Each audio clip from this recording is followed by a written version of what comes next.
बा उहे सुनता हां जितना नौ ठटिया भाई लोग जब बैठल बा इहो लोग सुमिरन सुनेला लेकिन ई लोग सकेता पर के सुनेला ई लोग सुमिरन भजन मजबूरी में सुनेला काहे ई लोग जानेला कि जले सुमिरनवा ओराई न तले नचनियावा आई ताई हमनी खाती कम आ ओहनी खाती ज्यादा रहेला हरा भैया धर्मेंद्र सिंह समाज जी जेकर कार्य बा समाज सेवा बहुत बहुत 500 रुपए के पुरस्कार देनी बार बार प्रणाम नमस्कार जी का आशीर्वाद के चाहना कर देनी बबुआ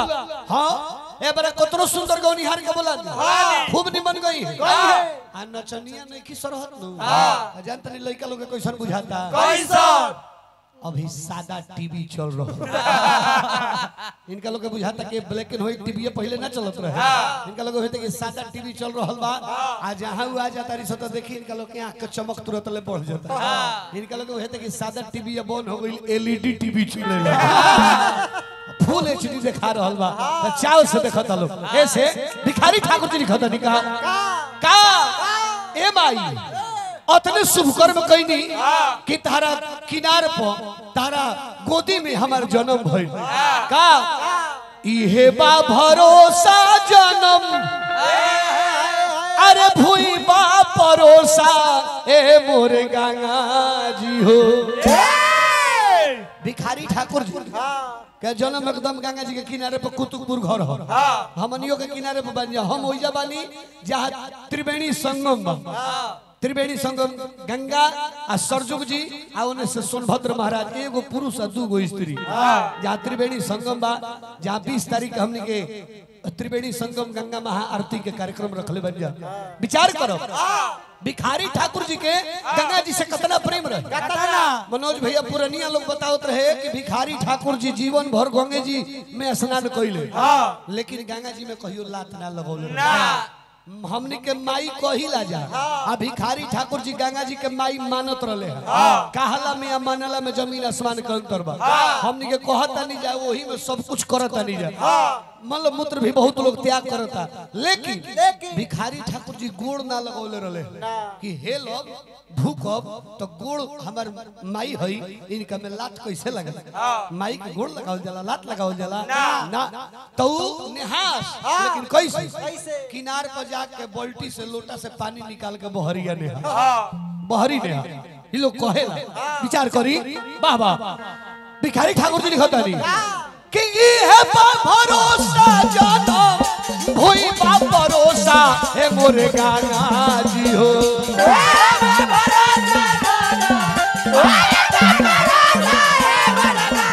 ये बा भरोसा जन्म होई बा भरोसा हे मोरे गंगा जी हो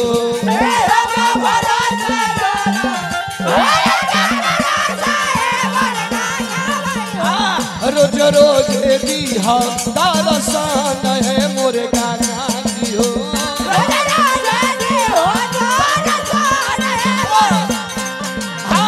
रोज रोज दी दर्शन है मोरे गंगा जी हो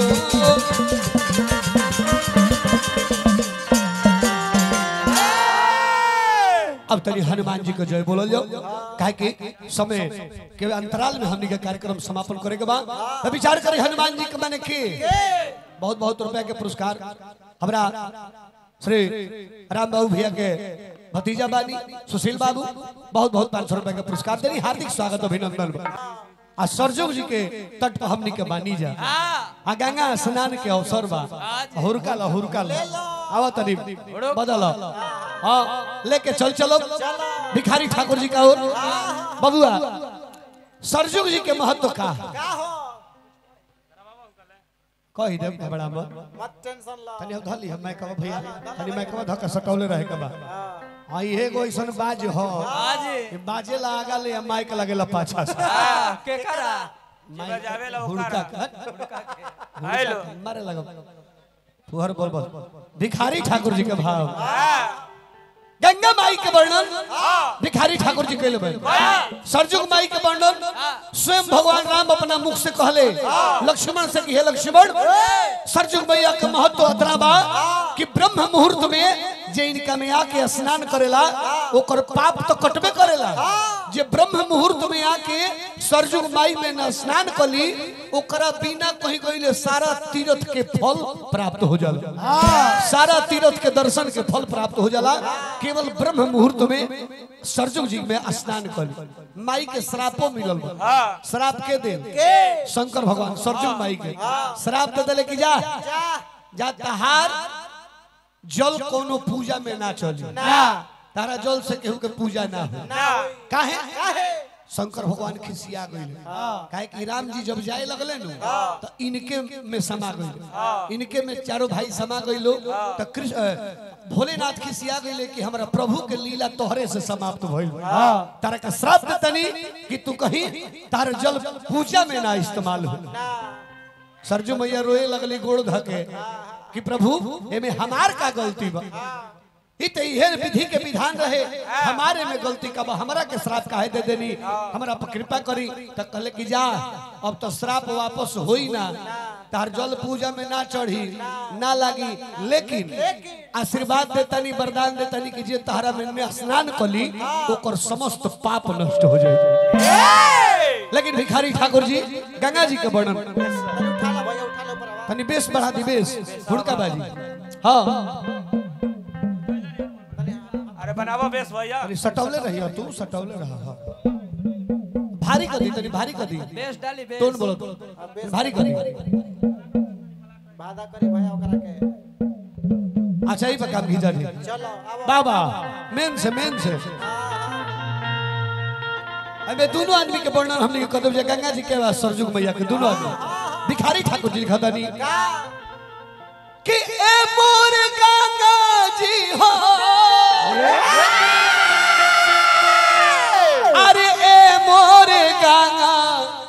मोरे गंगा जी हो का तो रखी हो चरण के शरण। ए मोरे गंगा जी हो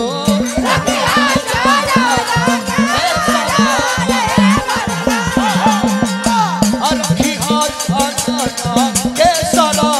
ए मोरे सरजुग जी हो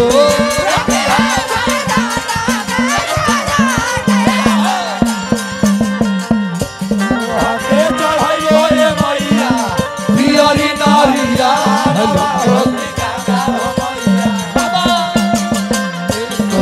के चढ़ो मैया पियरी नारिया हो कि गाना हो मैया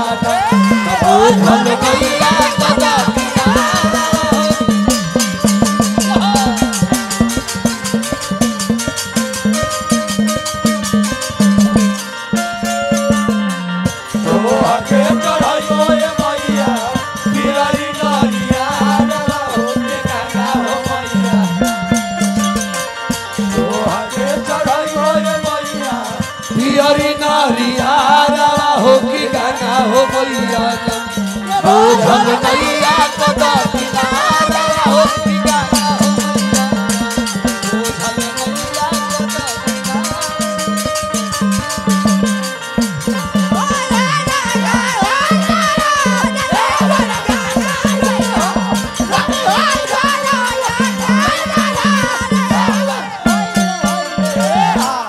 भिखारी ठाकुर जी लिखा दानी बहुत बहुत रुपया के पुरस्कार गंगा मैया के नाम पर हार्दिक हार्दिक अभिनंदन बा का कि कुछ न कोई नी बरत बानी। अरे पर धन हरत ए मोरे गंगा जी हो का कि कुछ न कोई नी बरत बानी। पर धन हरत ए मोरे गंगा जी हो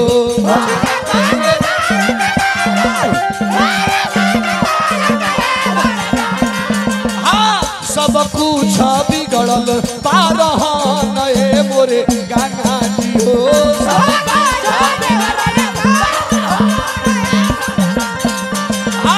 सब कुछ बिगड़ल पारहन ए मोरे गंगा जी हो